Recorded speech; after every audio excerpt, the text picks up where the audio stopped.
Здравейте, хора!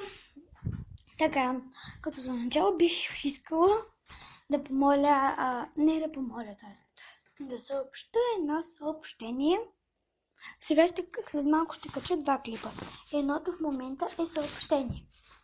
Искам да благодаря за това съобщение на моята много и още колкото може безкрайно много добра приятелка, която е Диди. Тя също има канал на име DidiDidio. Искали са да напишат DidiDidio, но са изпуснали едно Т. Както и да е, сега в момента не съм за това да разказвам нейни истории. Бих искала с това нещо да кажа, т.е. с това съобщение да кажа още нещо, което е, че като за първи самостоятелен клип, аз ще направя томбола и искам да се записвате в коментарите. Надявам се да ви е интересно. Чао! Вижте.